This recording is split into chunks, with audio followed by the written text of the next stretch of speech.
సిద్దిపేట జిల్లా హుస్నాబాద్ అంబేద్కర్ చౌరస్తాలో మాదిగ అమరవీరుల సంస్మరణ దినోత్సవం జరిగింది. ఎంఆర్పీఎస్ వ్యవస్థాపక అధ్యక్షుడు మందకృష్ణ మాదిగ పిలుపు మేరకు సంస్మరణ దినోత్సవాన్ని నిర్వహించారు.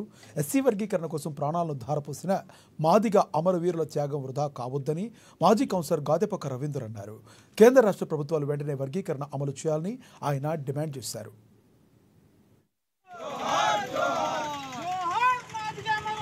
ఎంఆర్పీఎస్ వ్యవస్థాపక అధ్యక్షులు శ్రీ మందకృష్ణ మాదిగ గారి నాయకత్వంలో గత 3 దశాబ్దాలుగా ఏబిసిడి ఉద్యమం అలుపెరగని పోరాటాలు కొనసాగిస్తూనే ఉన్నది.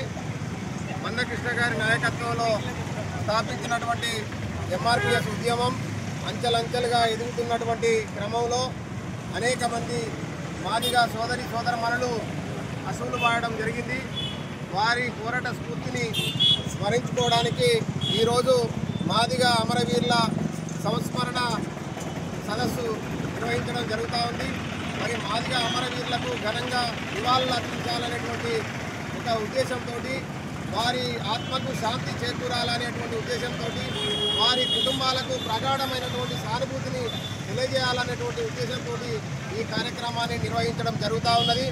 మరి బీసీలలోనైతే ఏ విధంగా ఏబిసిడి గ్రూపులుగా విభజన జరిగి వారి జనాభా వాటాల ప్రకారము వారికి ఫలాలు అందుతూ ఉన్నాయో, అదేవిధంగా ఎస్సీలలో కూడా ఉన్నటువంటి